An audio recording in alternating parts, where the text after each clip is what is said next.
And the fact that you are 30 feet above terrible protection, and if you fall, you're both going to die, that can't come into your head at all. It's not part of the deal.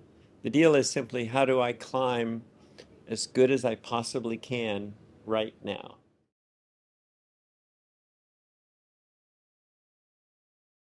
Hello, I'm Louise Minchin. I am at Kendall Mountain Festival where I'm snugly warm and I'm about to interview Jamie Logan. Now, Jamie, welcome to the UK for starters. How is it for you? We're at Kendall Mountain Festival and it's mountain weather.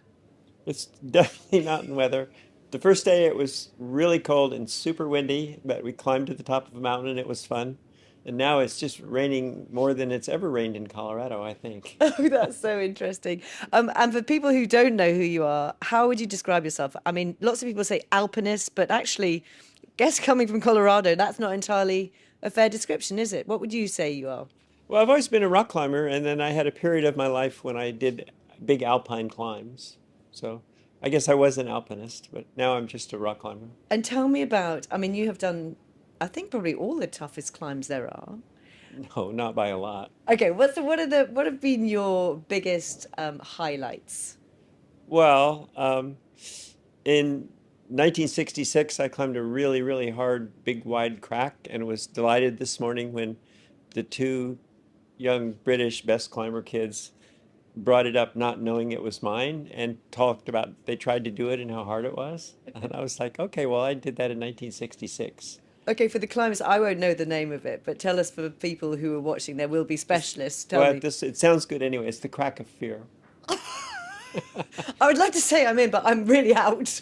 Yeah. Oh So it my sounds goodness. good. Yeah. But then later on, I did some first free ascents of big things like the Diamond on Longs Peak, which is a vertical face in 1975. And then in 1978, I climbed an 8,000 foot face in Canada that had never been climbed, and my route has never been repeated.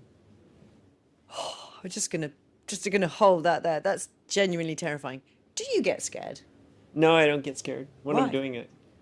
You can't, it's not it's not a helpful emotion. You make a very good point. Adrenaline is not useful Okay. in those situations. Yeah. So one needs to get very, very calm and centered and pay attention to everything that's right in your little bubble of what you're doing. And the fact that you are 30 feet above terrible protection, and if you fall, you're both going to die, that can't come into your head at all. It's not part of the deal. The deal is simply, how do I climb as good as I possibly can right now? And that will literally depend on your next movement of your finger, won't it? I mean, it's Yeah. down to the finest detail. Finger or leg or hand or whatever. You're just paying attention to this, where you are and what you're going to do next and how you're going to keep going up. Is there something about your body or your mind that makes you such a fabulous climber? Do you think I think something it's special more or? in my mind, actually. I didn't ever think I had a very, I was always this really skinny kid and I never thought of myself as an athlete. But people now say I'm an athlete because I'm 77 and I can still do hard climbing. So maybe I grew into being an athlete. I don't know. Tell me what brought you first to climbing? My whole life, I just wanted to climb up tree. I grew up in West Texas, and it was desert. It was flat, and so I climbed trees and fences and houses. I climbed up to the roof of my house. I climbed to the very top of the trees in the backyard. You've now had a wonderful film made about your life, which we're going to be showing here at the festival. Tell us a little bit about the film. I've seen it. It's a very emotional film. Tell us a bit about it.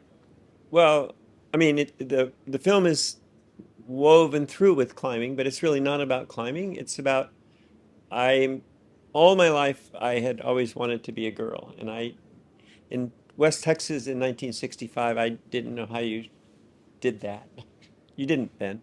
Yeah. So I'm now 77, and in my mid 60s, I started going to therapy and dealing with it. And I actually did decide that I wanted to change myself, and I wanted to have pretty hair, And um, and pretty nails. pretty nails, yeah. And I wanted to live more as a woman, and I didn't know what that really meant. And it took over a period of years. I changed enough of it that I use she, her pronouns, but I still get all the pronouns and it doesn't bother me. Yeah, we talked about that before. You're very relaxed about that in You yourself, kind aren't of you? have to be. Right. Otherwise, you just would be upset all the time. Tell me, and you're married and you've got children. 4 children, Yeah. yeah. And the movie ended up being a love story about my partner and I. Oh my goodness, I mean, it really Yeah, is. that's what the movie is. And I was very pleased with that. Yeah. So other people that wanted to make a movie about me wanted to make a climbing movie. Yeah. And then I decided the movie had to be made by either women or LGBTQ people.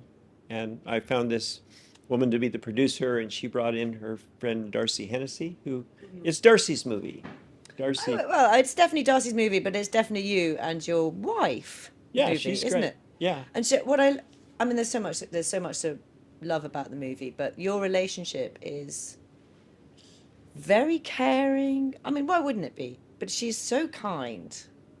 Well, when I started all this, it really scared her, and she didn't know if she could do it and what was going to happen. And then over time, I mean, literally, she asked me to leave, and I moved out of the house. And then she said, "Well, do you want to come back and live in the basement?" And I'm like, "Okay." So I did that, and then I sort of worked my way back upstairs, and eventually, and then I said, "I really want to take estrogen," and she was like, "Oh, I don't know about that." And but then we worked it out, and I think our relationship is by far way better than it ever was. It's pretty One of great. my favorite moments is when she's helping you choose your dresses, Yeah, and you have like different sides of the wardrobe. yeah. It's fantastic. Can you see how much difference that film makes to other people? I think it makes a lot of difference to the trans community because when I talk to younger LGBTQ people, they tell me that they don't have any role models, that there are not a lot of elders that are available to them. And the kids seem really comfortable talking to me about things, and I really like talking to them, so I enjoy that. And I also get emails and phone calls from England and all over the US of people saying, I'm 60 years old and I've always felt this way and I never thought I could do anything about it. And thank you so much for making this movie. Tell me about, has it changed your climbing? Uh, I think what's changed my climbing is retiring from architecture so I can exercise more.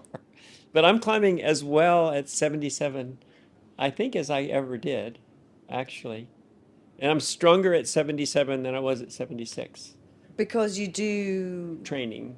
I have a coach, and he gives me this long list of things to pick up and put down, and I do it. And if I do it, I get stronger. Pick up and put down. So you do weights essentially, don't you? Weights and also climbing exercises, Right. specific climbing exercises. And tell me a little bit about how you would like, for example, the film to go on, because it is making waves, definitely in the outdoors industry. Are you hopeful that it will change people's attitudes in some ways? I think it's changed some people's mind. I mean, a lot of people say they've never met a transgender person. And I thought, okay, well, I can be the transgender person they can meet on digitally. Um, and a lot of when you look through the litany of all the different movies about transgender people, an awful lot of them are tragedies. So a lot of people have had a really hard life and a really hard time. And I feel like I'm a successful human. I don't feel that my life is in any way a tragedy. So I think it really helps to project out that if you learn to feel good about yourself and you can look at people and smile, it's pretty good. It's not a tragedy, but it does make people cry, that film. Oh yeah, it makes me cry. Does it? Oh yeah, it still makes me cry. Oh gosh, I'm watching it with you tonight, Oh no. so I shall look forward to that. Okay. And tell me, you're 77. Do you think you'll climb the whole rest of your life? Yeah. I mean, um, at some point I'm going to start climbing worse. It's inevitable, but boy, it hasn't happened yet. So I'm going to just keep riding it as long as I can. Absolutely. But I love climbing even if I can only do easy things because I'm too old to do hard things. Oh, it's such a pleasure to meet you. Thank you very much for coming to talk to us, Jamie. Thank you. Thank you.